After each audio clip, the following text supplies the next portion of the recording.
Right, so how are we all doing? Today we're going to be talking a little bit about the shock names that Leeds seem to be targeting as the start of the Premier League season approaches. Leeds have been linked with a couple of really big names over the past 24 hours, and we're going to talk about how realistic they are. And I'm also going to give my thoughts on the rapid approach of the Premier League season. Leeds playing Liverpool on Saturday in only 3 days' time.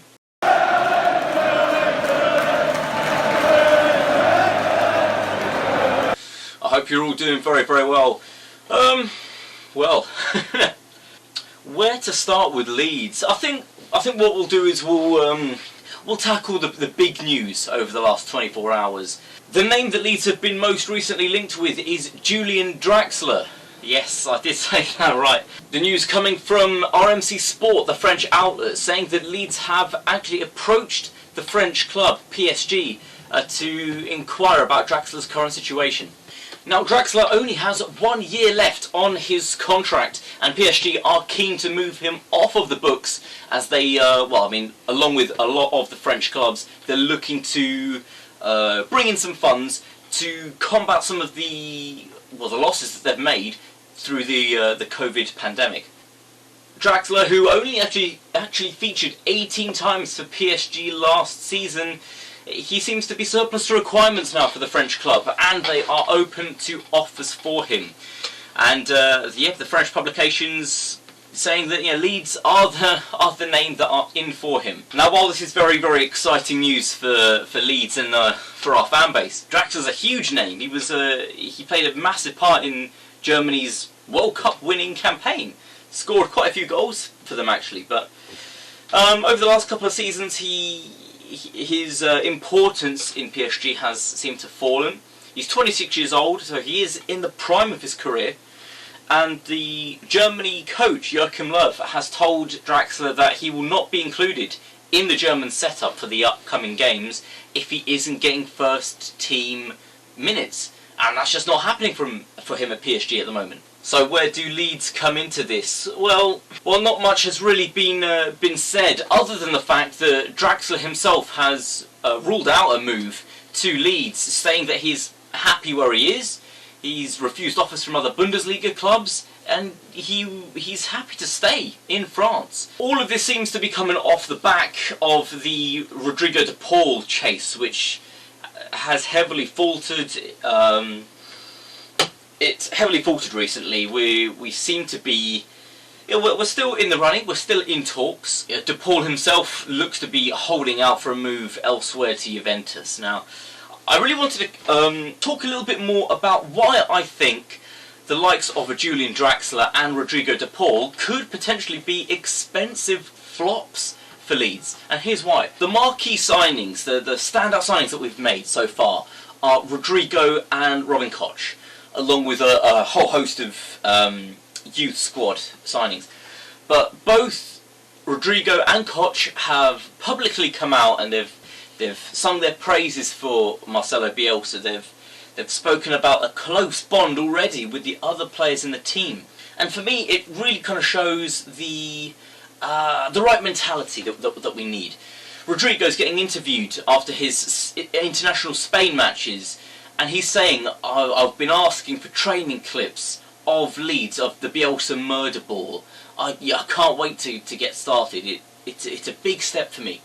Robin Koch, he's already been on social media taking photos of him with the other Leeds boys in the dressing room, and how he's adapting to the training under Bielsa. I also touched on it a little bit with Calvin and how he shone in the England squad. But Rodrigo and Koch, two players with their heads screwed on straight. They're hungry. They're willing to put the grind in. The famous story of Bielsa making the team go and pick up rubbish, picking up litter, instilling that humility in them, and that's why they've got such a close connection with both the manager and the fans and the city. So that brings me back to Rodrigo de Paul and Julien Draxler.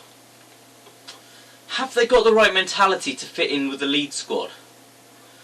Will De Paul and Draxler be happy to put in the grind if Patrick Bamford starts ahead of them? If Mateusz Klich starts ahead of them, if Pablo Hernandez starts ahead of them, are they going to be happy with that?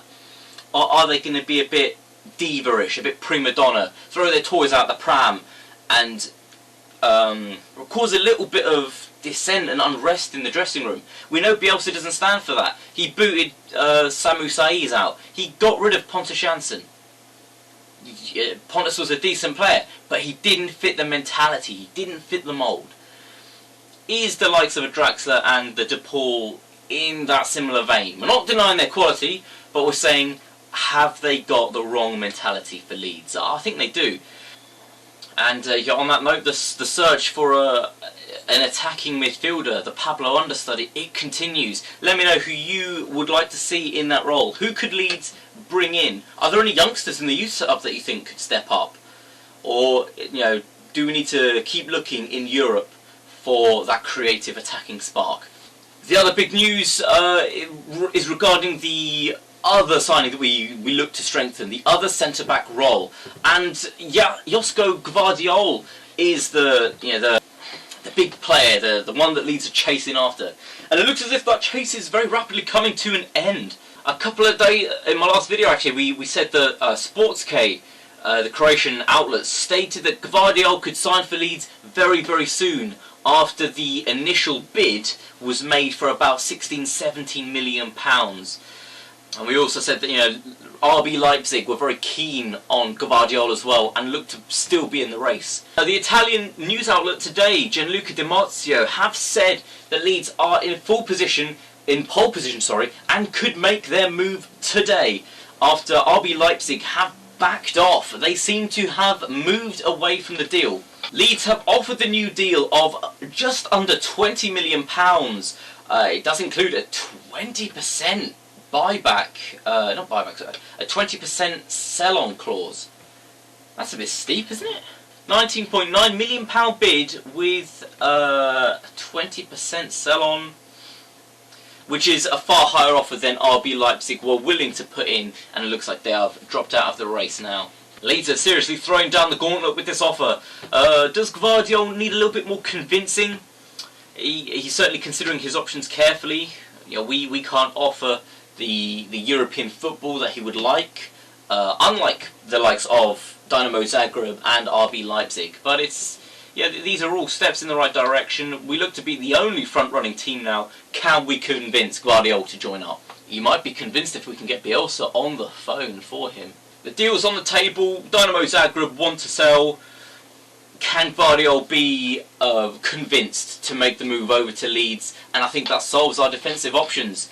Cooper, Koch and Gvardiol all kind of rotating and pivoting. We know Cooper's not going to stay fit for an entire season, so we did need that quality backup. Looks like we're fully up for getting our man, and the deal should be done, by the start of the Premier League season this weekend. And that brings me on to the very kind of end of the video, and I really want to talk about the Liverpool fixture on Saturday. Listen, we've had a month now of videos and of looking at all the transfer news. That's all we've really had as a Leeds fan base. All that changes very, very soon. We're going to be cracking out the previews, the reviews of the games, predictions. It's all going to start kicking off, and I want you guys to be in on the ride.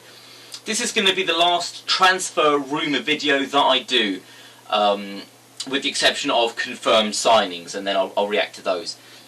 Everything from here on in is going to be devoted to Leeds' journey in the Premier League. And that will be coming in the next video, which will be my Leeds versus Liverpool preview and my predictions.